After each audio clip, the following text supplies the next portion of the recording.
Olá pessoal, eu sou Marcelo Spaldi, professor, escritor, pós-doutor em escrita criativa, e esse é o canal Formação de Escritores. Hoje eu vou conversar com vocês sobre uma das coisas mais difíceis de se fazer num texto. E vale para texto curto, vale para texto longo, contos ou romances, aliás, vale também para filmes, seriados. O final. Como é difícil um bom final? Como é difícil escrever e pensar em um bom final? Para ajudar vocês com isso, eu vou aqui hoje nesse vídeo trazer alguns exemplos de filmes e livros que têm estilos de finais diferentes e também, claro, trazer aquela dica para que vocês possam criar um final que vocês gostem mais, que o leitor de vocês goste mais. Depois do evento a gente começa, não deixe de se inscrever no nosso canal, curtir o nosso vídeo e, claro, deixar nos comentários qual a história, qual o livro, qual o filme que tem o melhor final que vocês já viram, que vocês lembrem. Depois do evento a gente começa.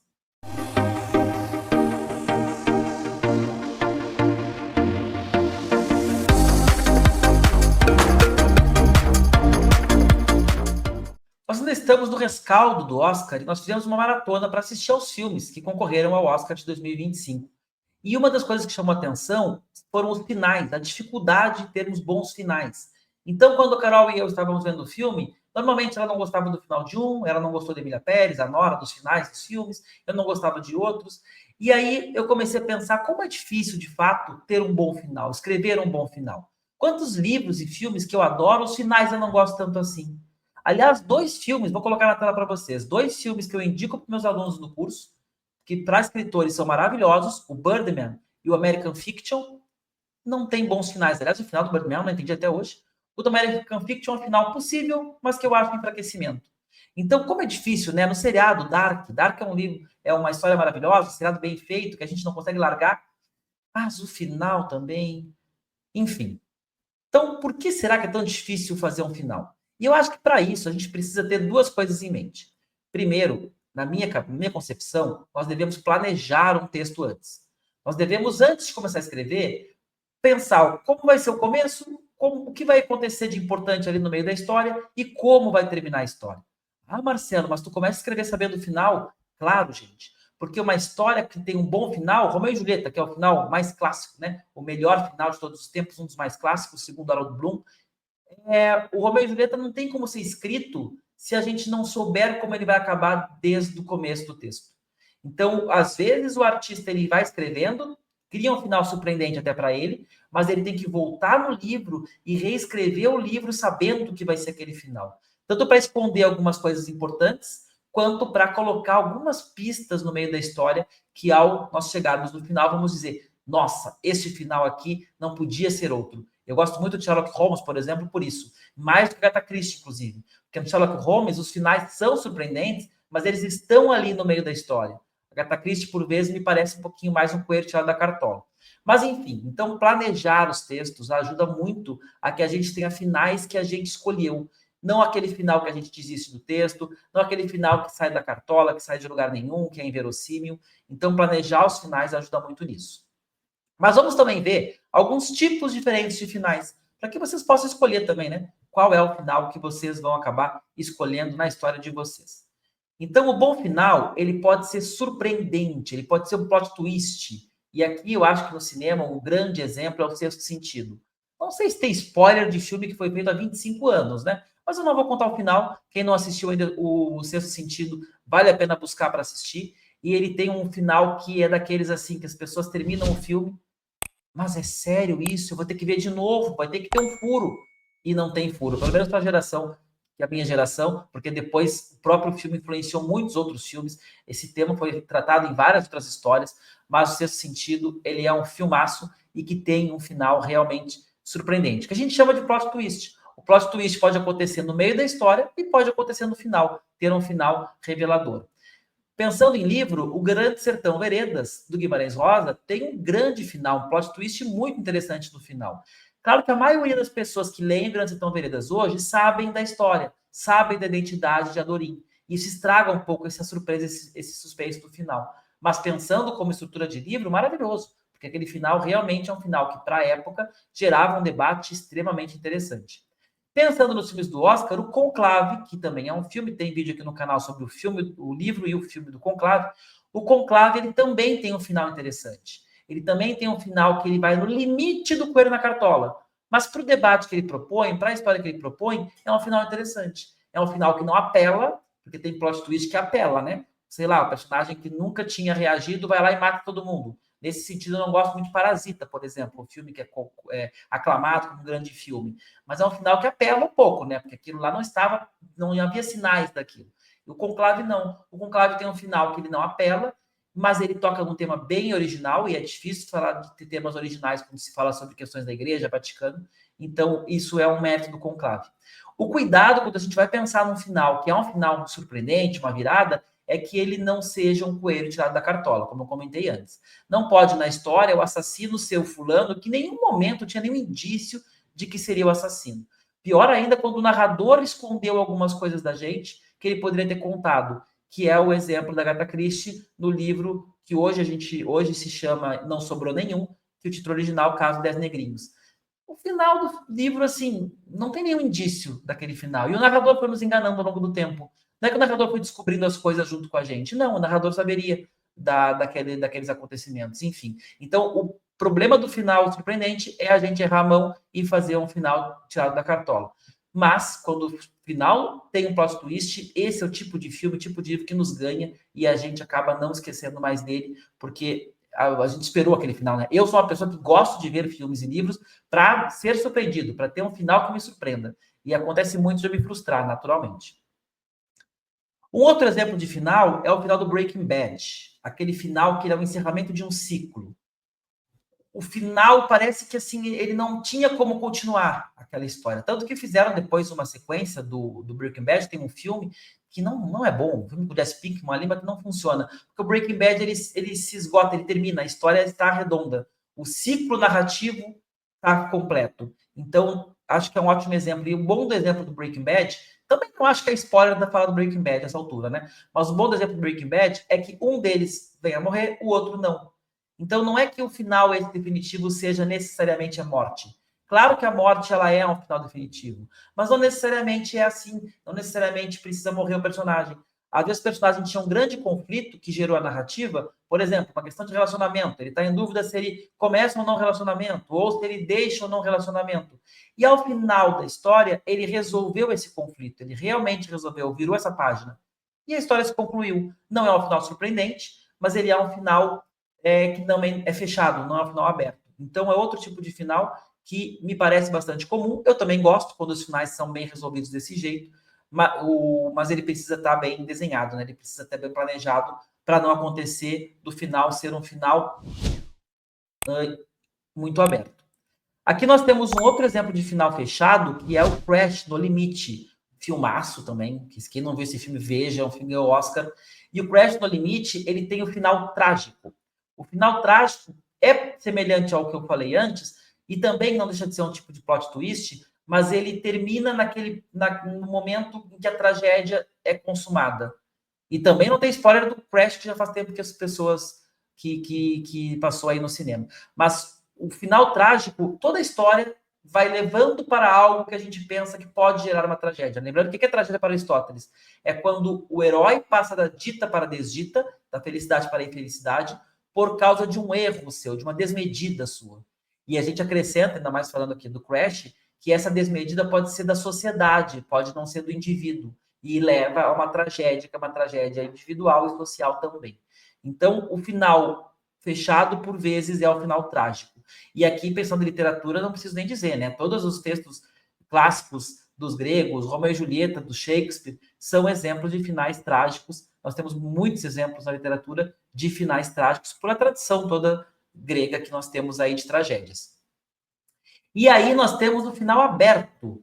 O final aberto, tem gente que ama finais abertos, o final aberto é aquele final que lembra um pouco o conto de atmosfera, quando a gente pensa em conto. Tem dois grandes tipos de contos para a gente poder classificar aí: o conto de acontecimento e o conto de atmosfera. O conto de acontecimento é aquele que o final é o mais importante, o final justifica a história. Um bom exemplo é o conto do Machado de Assis, Pai contra Mãe. O conto de atmosfera é aquele conto em que o final ele não é o mais importante para a história. O mais importante foi a tensão, o clima criado ao longo da história. E um exemplo de Machado de Assis é A Missa do Galo. Aqui nós temos um filme que eu acho maravilhoso. Aliás, Tom Cruise, ele participa de filmes incríveis, como Vanilla Sky e este aqui, que é o Magnolia. O Magnolia é um filme muito curioso, ele é um filme metafórico, e o final do filme, ele é um final aberto. Tem uma chuva de sapos lá, super metafórica, e é um final aberto. Então, mas não é um final aberto que interrompe, que desiste da história. Ele é um final aberto à medida de que ele nos dá interpretações possíveis. Ele apresentou aquele incômodo todo na história e o final ele não tentou fechar, porque talvez nem fosse possível fechar.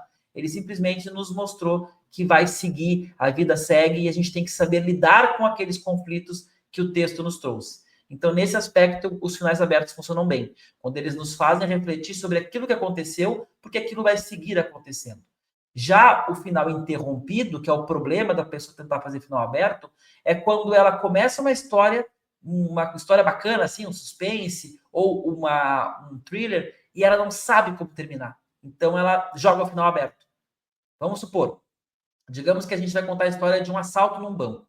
Aí tem um casal na fila, de repente os assaltantes entram no banco e começa aquela tensão. Fica quieto, se abaixa no chão, aquela coisa toda que a gente vê nos filmes, né, de assalto em banco. A história vai se desenvolvendo, o casal fica quieto, tenta interagir, aí mostra o passado do casal, mostra a história do casal, mostra a história de um dos bandidos, e de repente, no final, a gente ouve um tiro e termina a história. Gente, eu fico tão bravo com filmes e livros assim. Se a gente não sabe que o tiro veio do bandido, veio da polícia, quem morreu. Esse final é o final que eu chamo de interrompido. O autor não soube terminar aquele conflito, aquela tensão que ele criou. Agora, olha que interessante. Digamos que essa mesma história fosse contada do ponto de vista do casal.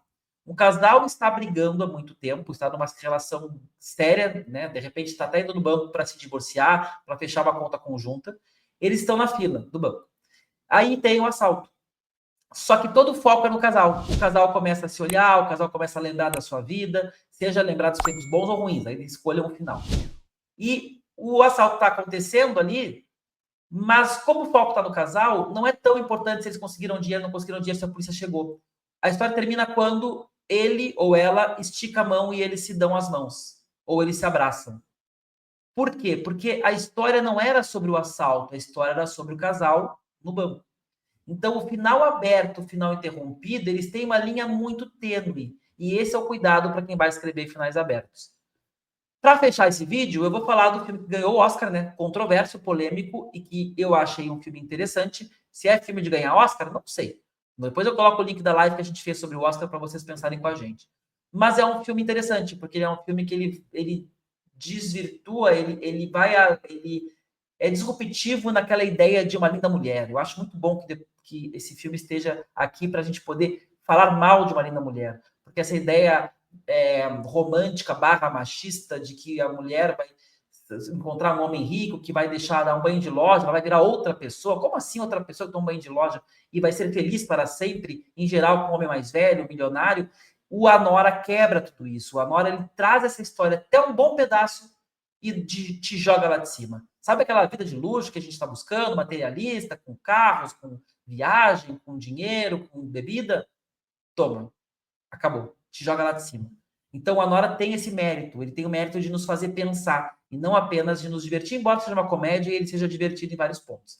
Mas o final da Nora, ele é interessante. Por quê? Porque existem alguns livros, alguns filmes, que eles acabam tendo dois finais. Tem um final que é quando o arco narrativo se encerrou. Eu não vou poder contar muito aqui, mas no momento em que ela está no avião, poderia terminar a história.